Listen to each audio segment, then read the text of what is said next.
ಕೋಲಾರ ತಾಲೂಕಿನ ನರಸಾಪುರ ಗ್ರಾಮದಲ್ಲಿ ಶ್ರೀ ಹನುಮಾನ್ ವ್ಯಾಯಾಮ ಶಾಲೆ ಅಂದರೆ ಗರಡಿ ಮನೆ ಈಗಲೂ ಕೂಡ ಪ್ರಸಿದ್ಧಿಯಾಗಿದೆ. ಗಮನಿಸ್ಬೋದು.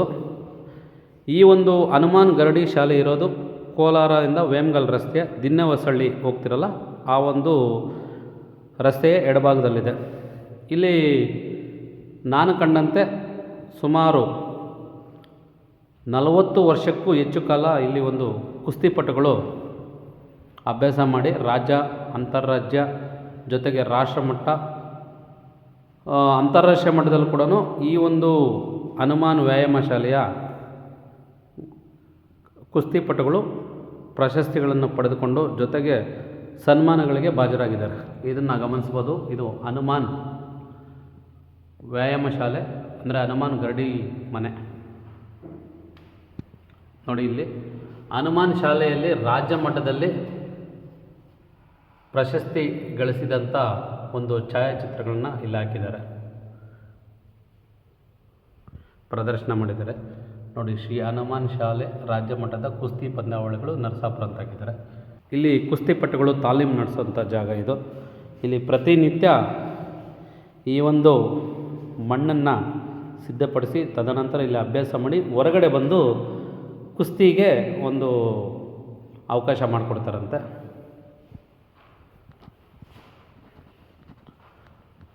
ನೋಡಿ, ಈ ಹಿಂದಿನ ದಿನಗಳಲ್ಲಿ ಕುಸ್ತಿಗೆ ಎಷ್ಟು ಮಹತ್ವ ಇತ್ತು ಅನ್ನೋದಕ್ಕೆ ಹನುಮಾನ್ ವ್ಯಾಯಾಮ ಶಾಲೆ ಒಂದು ಸಾಕ್ಷೀಕರಣ ಅನ್ಬೋದು. ನೋಡಿ, ಶ್ರೀ ಹನುಮಾನ್ ವ್ಯಾಯಾಮ ಶಾಲೆ ನೂತನ ಕಟ್ಟಡ, ಗುದ್ದಲಿ ಪೂಜೆ, ನರಸಾಪುರ 20, ಇದು 2013, 2014ರಲ್ಲಿ ನೂತನ ಕಟ್ಟಡ ಮಾಡಿದ್ದಾರೆ.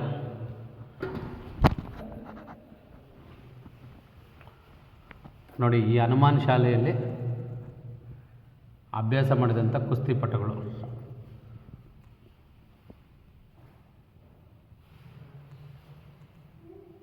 ಇವರೆಲ್ಲ ರಾಜ್ಯ ಮಟ್ಟದಲ್ಲಿ ಒಂದು ಕೀರ್ತಿ ಪತಾಕೆಯನ್ನು ಆರಿಸಿದ್ದಾರೆ.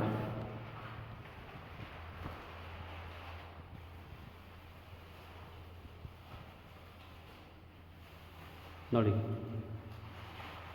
ಆಂಜನೇಯ ಇಲ್ಲಿ ಪೂಜೆ ಸಲ್ಲಿಸಿ ತದನಂತರ ಇಲ್ಲಿ ಹಳೆಯ ಕಾಲದ ಕುಸ್ತಿಪಟುಗಳು ಏನು ತಾಲೀಮು ನಡೆಸ್ತಾಯಿದ್ರೋ ಅದಕ್ಕೆ ಬೇಕಾದಂಥ ಪರಿಕರಗಳು ಇಲ್ಲಿದೆ. ಈಗ ಜುಮ್ಗೋದ್ರೆ ಇದರಲ್ಲಿ ಕಾಣಿಸ್ತವೆ. ಈ ಹಿಂದೆ ತಾಲೀಮು ನಡೆಸ್ತಾ ಇದ್ದಂಥವ್ರು ಈ ಒಂದು ತಾಲೀಮನ್ನ ನಡೆಸ್ತಾ ಇರ್ತಾನೆ. ಅದೇ ಥರನೇ ನೋಡಿ, ಇಲ್ಲಿ ವ್ಯಾಯಾಮ ಮಾಡಲಿಕ್ಕೆ ಬೇಕಾದಂಥ ಎಲ್ಲ ಒಂದು ಪರಿಕರಗಳು ಇವೆ. ಹನುಮಾನ್ ವ್ಯಾಯಾಮ ಶಾಲೆಯ ಉಸ್ತುವಾರಿ ವಹಿಸ್ಕೊಂಡಿರುವಂಥ ಈರಪ್ಪ ಅವರು ನಮ್ಮ ಜೊತೆ ಇದ್ದಾರೆ. ಸರ್, ನಮಸ್ಕಾರ. ನಮಸ್ತೆ ಸರ್, ಇದು 40 ವರ್ಷಗಳಿಗೂ ಅಧಿಕವಾಗಿ ಈ ಒಂದು ವ್ಯಾಯಾಮ ಶಾಲೆ ಇದೆ ಅಂತ ತಾವು ಹೇಳ್ತಾ ಇದ್ದೀರಾ, ಇದೆ ನಿಮಗೆ? ಸರ್, ಈಗ ಬರ್ತಾ ಏನಾಗ್ತಾ ಇದೆ ಅಂದರೆ ಕಲೆ ಸ್ವಲ್ಪ ಕಮ್ಮಿ ಆಗ್ತಾ ಇದೆ. ಹಿಂದೆ ಇದು ಕುಸ್ತಿ ಅನ್ನೋದು ಒಂದು ರಾಜರ ಕಾಲದಿಂದ ಇರ್ತಕ್ಕಂಥ ಒಂದು ಕುಸ್ತಿಪಟುಗಳು ಒಳ್ಳೆ ರಾಜ್ಯ ಮಟ್ಟದಲ್ಲಿ ಒಳ್ಳೆ ಪಂದ್ಯಾವಳಿಗಳು ಗಳಿಸಿದಂಥ ಕುಸ್ತಿಪಟುಗಳು ಅಂದರೆ ಭಾಳ ಅದ್ಭುತವಾದಂಥ ಇದ್ದರು ಹಿಂದೆ. ಈಗ ಬರ್ತಾ ಈ ಮೊಬೈಲ್ ಬಂದ ಮೇಲೆ ತುಂಬ ಕಮ್ಮಿ ಆಯಿತು. ಹುಡುಗರಿಗೆ ಇಂಟ್ರೆಸ್ಟ್ ಇಲ್ಲ, ಭಾಳ ಕಮ್ಮಿ ಆಗ್ತಾಯಿದೆ. ಆದ್ರೂ ಈ ಕಲೆಯನ್ನು ಬಿಟ್ಟಿಲ್ಲ. ಈಗಲೂ ಅಂದರೆ ಕಲೆಯನ್ನು ಉಳಿಸ್ಕೊಂಡ್ಬರ್ತಾ ಇದ್ದಾರೆ. ಈಗ ಆಸಕ್ತಿ ವಹಿಸಿ ಬರೋಂಥ ಯುವಕರಿಗೆ ನೀವು ಪ್ರೋತ್ಸಾಹ ಕೊಡ್ತೀರಾ? ಕೊಡ್ತೀವಿ ಸರ್. ಹಾಂ, ಅಂದರೆ ಅವ್ರನ್ನ ದಸರಾ ಕ್ರೀಡಾಕೂಟದಲ್ಲಿ ಕಳಿಸೋದಾಗಲಿ ಇಲ್ಲ ರಾಜ್ಯ ಮಟ್ಟದಲ್ಲಿ ಈ ಥರ ಕುಸ್ತಿ ಪಂದ್ಯಾವಳಿಗಳು ಏನಾದರೂ ನಡೆದ್ರೆ ಕಳಿಸ್ಕೊಡ್ತೀರಾ? ಕಳಿಸ್ಕೊಡ್ತೀವಿ ಸರ್. ಇದುವರೆಗೂ ನರಸಾಪುರದಿಂದ ಎಷ್ಟು ಜನ ಭಾಗವಹಿಸಿದ್ದಾರೆ? ಸರ್, ಇದುವರೆಗೂ ಸುಮಾರು ಒಂದು 100 ಜನ ಫೈಲ್ ಮಾಡರು ಎಲ್ಲ ಕಡೆಯೂ ಭಾಗವಹಿಸಿದ್ದಾರೆ. ತುಂಬ ಪ್ರೈಜ್ಗಳು ಗೆಲ್ಲಿಸಿದ್ದಾರೆ. ರಾಜ್ಯ ಮಟ್ಟ, ರಾಷ್ಟ್ರ ಮಟ್ಟದಲ್ಲಿ ಕೂಡ ಹೋಗಿ ಗೆದ್ಕೊಂಡು ಬಂದಿದ್ದಾರೆ. ಸರ್, ಕಲೆ ಈಗ ನಾವು ಕುಸ್ತಿ ಗಮನಿಸ್ದಂಗೆ ಡಾಕ್ಟರ್ ರಾಜ್ಕುಮಾರ್ ಅವರು ಮಯೂರ ಸಿನಿಮಾದಲ್ಲಿ ಮಾಡ್ತಾರೆ. ಅಂದರೆ ಆ ತಾಲೀಮು ಅದು ನೈಜವಾಗಿ ಇರುತ್ತೆ. ಏನು ಕುಸ್ತಿ ಮೈದಾನದಲ್ಲಿ ಮಾಡಿದಷ್ಟು ನೈಜವಾಗಿ ಮಾಡ್ತಾ ಇರ್ತಾರೆ. ಆ ಒಂದು ಕಲೆಗೂ ಈ ಒಂದು ಕಲೆಗೂ ಸಾಕಷ್ಟು ವ್ಯತ್ಯಾಸ ಇದೆ. ಅಂದರೆ ಸಿನಿಮಾದಲ್ಲಿ ಮಾಡೋದೇ ಬೇರೆ. ಅಂದರೆ ಇಲ್ಲಿ ನೈಜವಾಗಿ ಮಾಡೋದು ಒಂಥರ ನೇಚರ್ ಮಾಡ್ತಾರೆ. ಯಾಕಂದರೆ ಕಲೆ ಅನ್ನೋದು ಇಲ್ಲಿ ನಾವು ಈ ಮಟ್ಟಿನಲ್ಲಿ ಕಲಿತು ಆಚರಣೆ ಆಚೆ ಬಂದ ಮೇಲೇ ಅದು ಅಲ್ಲ, ಈಗ ನಾನು ಆವಾಗಲೇ ಗಮನಿಸ್ದಂಗೆ ಇಲ್ಲಿ ಮಣ್ಣು ಹಾಕಿದ್ರೆ ಅಂದರೆ ಸದಾ ತೇವಾಂಶದಿಂದ ಕೂಡಿರುತ್ತಾ ಈ ಒಂದು, ಅಂದರೆ ಜಟ್ಟಿಗಳಿಗೆ ಹಾಂ ಮೈಗೆ ನೋವಾಗಬಾರ್ದು, ಅದಕ್ಕೆ ನೀರು ಹಾಕೋದು. ಹೌದು.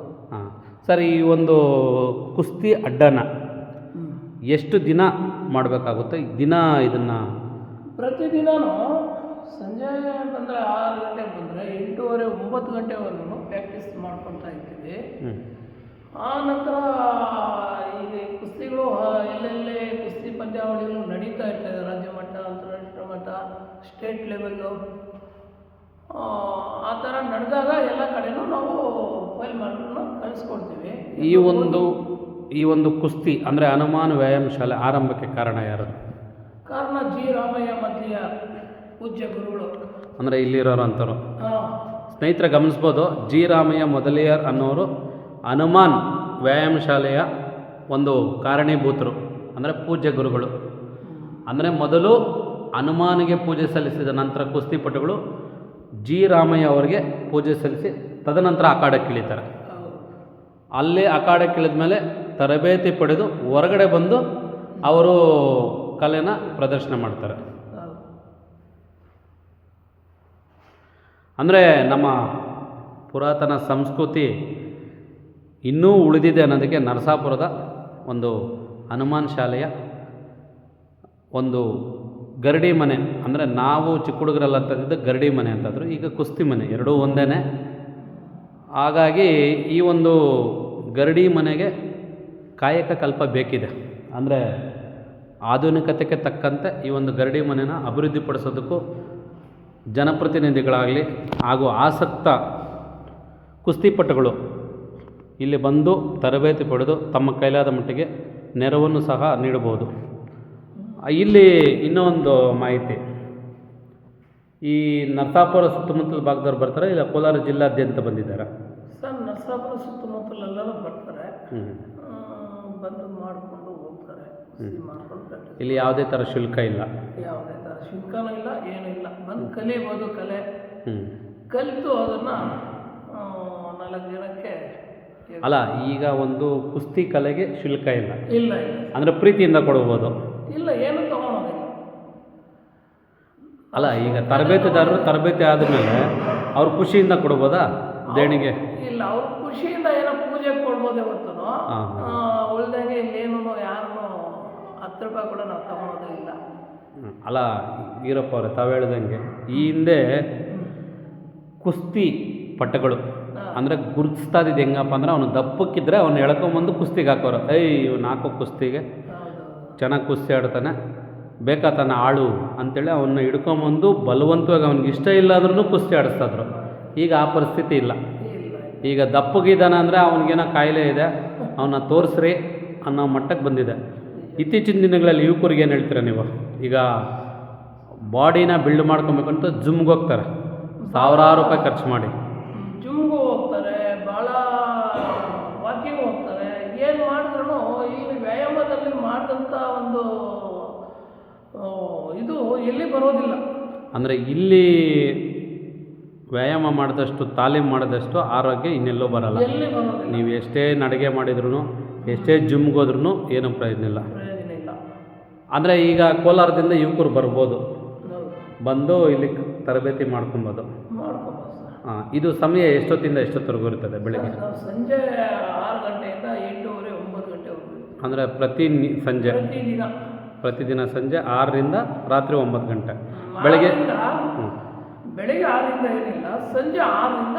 ಅಲ್ಲ, ಬೆಳಗ್ಗೆ ಸಮಯ ಇರೋದಿಲ್ಲ. ಬೆಳಗ್ಗೆ ಸಮಯ ಇರೋದಿಲ್ಲ, ಯಾರು ಬರೋದಿಲ್ಲ. ಸ್ನೇಹಿತರೆ, ಇದು ಗಮನಿಸ್ಬೋದು.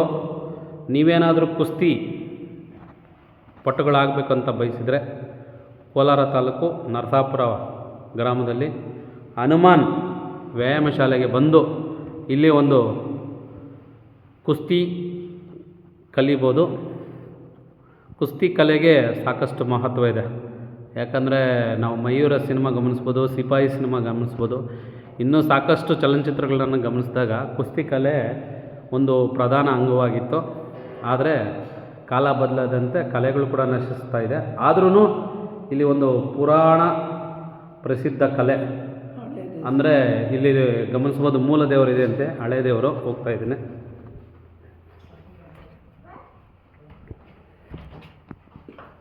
ನೋಡಿ, ಇದು ಬಂದು ಹಳೆಯ ದೇವಾಲಯ.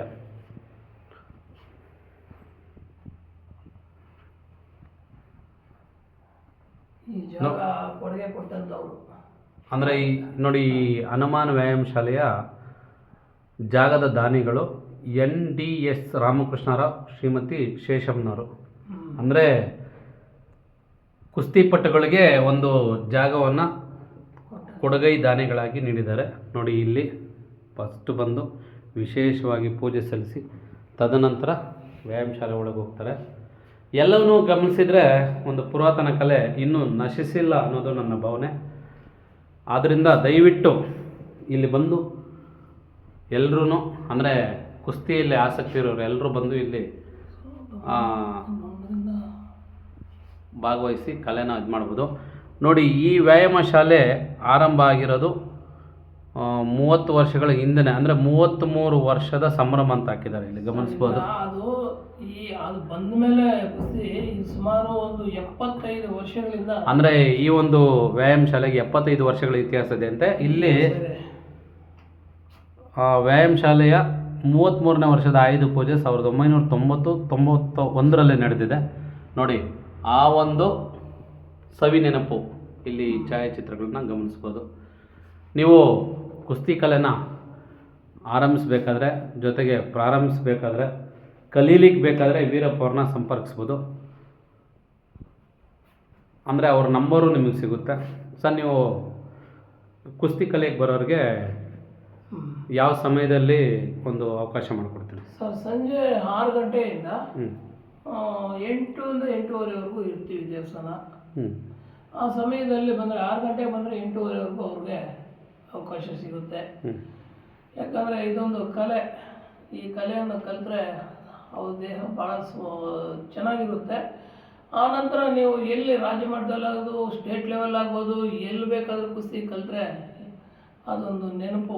ಸರ್, ನಿಮ್ಮ ಮೊಬೈಲ್ ನಂಬರ್ ಕೊಡ್ತೀರಾ? ಕೊಡ್ತೀವಿ ಸರ್. ಹೇಳಿ ನಿಮ್ಮ ಮೊಬೈಲ್. 9481801118. ಅಂದರೆ ಇವರು ಈರಪ್ಪ ಅವರು ಹೇಳಿದಂಥ ಮೊಬೈಲ್ ಸಂಖ್ಯೆಗೆ ಸಂಪರ್ಕ ಮಾಡಿದರೆ ನಿಮಗೆ ಕುಸ್ತಿ ಕಲೆ ತರಬೇತಿಗೆ ಅವರು ಅವಕಾಶ ಮಾಡಿಕೊಡ್ತಾರೆ ಅಂತ ಹೇಳ್ತಾ ಈ ಒಂದು ವಿಡಿಯೋನ ಮುಗಿಸೋಣ. ಎಲ್ರಿಗೂ ಧನ್ಯವಾದಗಳು.